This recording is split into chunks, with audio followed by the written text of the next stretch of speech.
The Pleasure of Ignorance by Robert Land, who was born in 1879 and died in year 1949. He was a writer, essayist, and editor from Belfast, Ireland.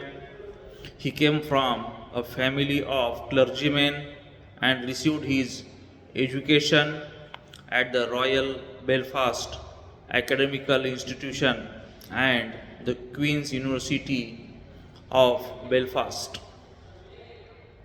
where he majored in classic and graduated with a BA in 1899. As a result of his college exposure to Republican socialism, he became a contributor to the Republic together with James Winder Good. Land started as a journalist at Belfast.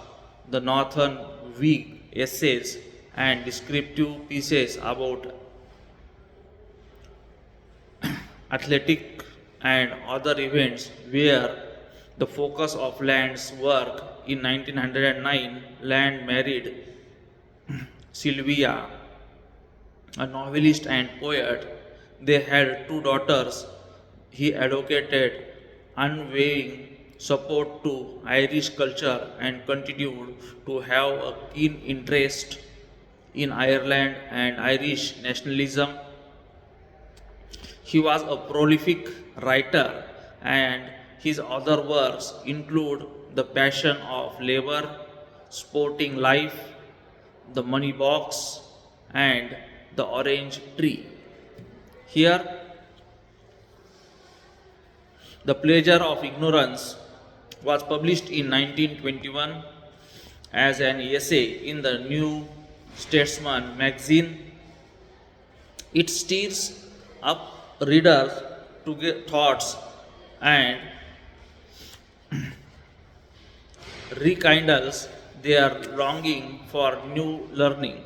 The essay begins with a strong argument that prove ignorance to be a human shortcoming, despite the fact that it trumpets its praise. The author claims right away that the majority of people suffer from a shocking lack of information about a wide range of items in our surroundings. The story's implication that ignorance is a necessary component of life is intriguing. In some ways, everyone is ignorant. Nevertheless, everyone in every field, regardless of social status, is open to learning new things because doing so will bring them delight or pleasure. Land refuses to be put down by his ignorance on certain topics. For Land, learning about ignorance is a journey that must be taken. He is, in fact, the ideal learner since he is eager to explore and learn new things. It is impossible to take a walk in the country with an average townsman, especially perhaps in April or May, without being amazed at the vast continent of his ignorance. It is impossible to take a walk in the country oneself without being amazed at the vast continent of one's own ignorance. Thousands of men and women live and die without knowing the difference between a beech and an elm,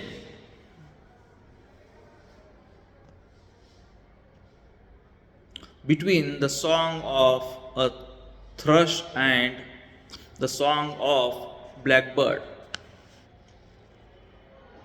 Probably in modern city, the man who can distinguish between a thrush and blackbird song is exception. It is not that we have not seen the birds. It is simply that we have not noticed them. We have been surrounded by birds surrounded by birds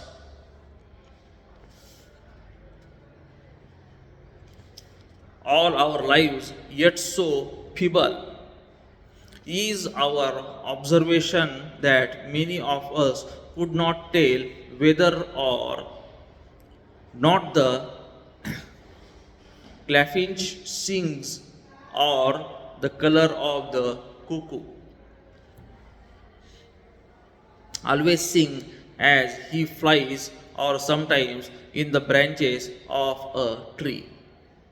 Whether Chapman drew on his fancy or his knowledge of nature in the lines when in the oak's green arms the cuckoo sings and first delights men in a lovely springs.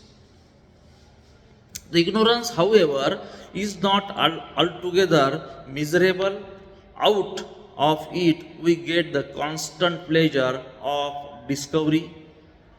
Every fact of nature comes to us each springs if only we are sufficiently ignorant. With the dew still on it, if we have lived half a lifetime without having ever even seen a cuckoo and know it only as wandering wise, we are all the more delighted at the spectacle wandering wise, we are all the more delighted at its runway flight as it hurries from wood to wood, conscious of its crimes, and at the way in which it halts, hawk like in the wind, its long tail queering before it dares descend on the hillside of fee trees, where avenging presence may lurk. It would be absurd to pretend that the naturalist does not also find pleasure in observing the life of the bird, but his is a steady pleasure, almost a sober and plodding occupation compared to the morning enthusiasm of the man who sees a cuckoo for the first time, and behold, the world is made new. And so to that the happening the happiness even of the naturalist depends in some measure upon his ignorance, which still leave him new worlds of this kind or to conquer. He may have reached a very jade of knowledge in the books, but he still feels half ignorant until he has confirmed. Each brings particular with his eyes. He wishes with his own eyes to see the female cuckoo rare spectacle. As she lays her eggs on the ground and takes it in her bill to the nest in which it is destined to breed infanticide, he would sit day after day with a field glass against his eyes, order personally to endorse or refute the evidence suggesting that the cuckoo does lay on the ground and not in the nest. And if he is so far fortunate as to discover this most secret of birds in the very act of laying, there still remain for him other fields to conquer in a multitude of such dispute question as whether the cuckoo's eggs is always of the same color as the other eggs in the nest in which see abundance it as assuredly the men of science having have no reason as yet to weep over their lost ignorance. If they seem to know everything, it is only because of ignorance waiting for them under every fact that turn up. They will never know what songs Sirens sang to Ulysses any more than Sir Thomas Browne did.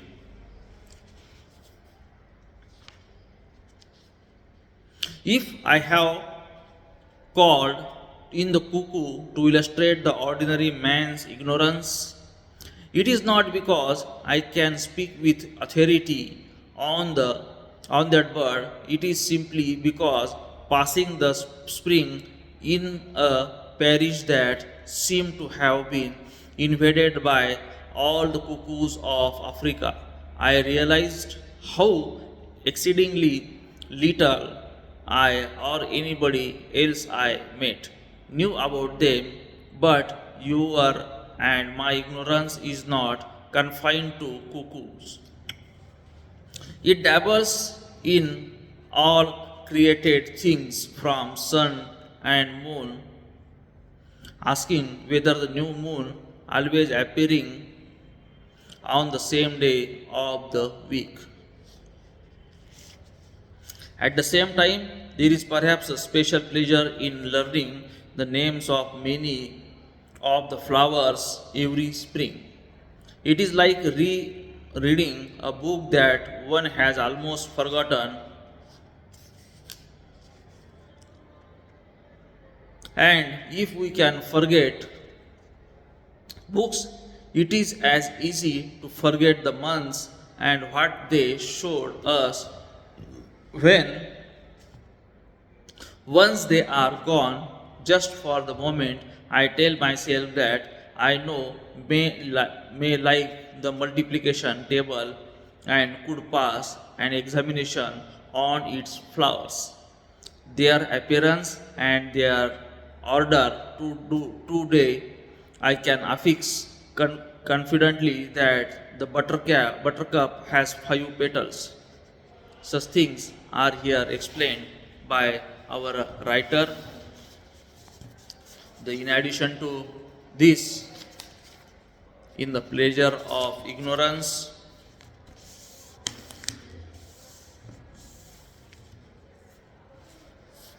he speaks about ignorance to be a shortcoming despite the fact that trumpets it praises.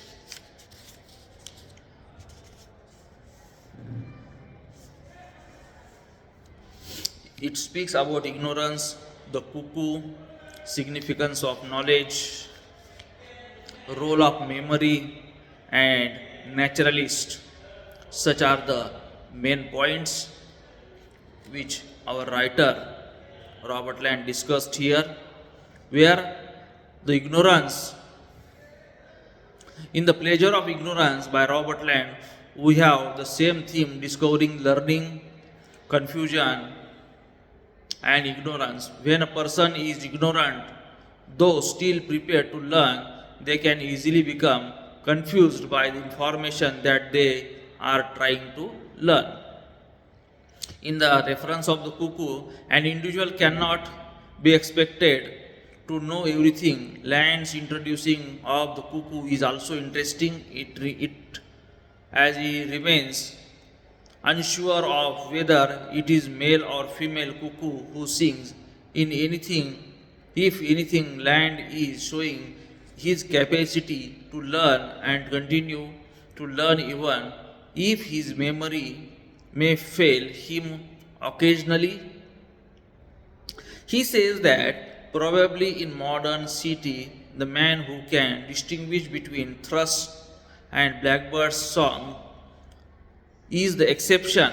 It is not that we have not seen the birds.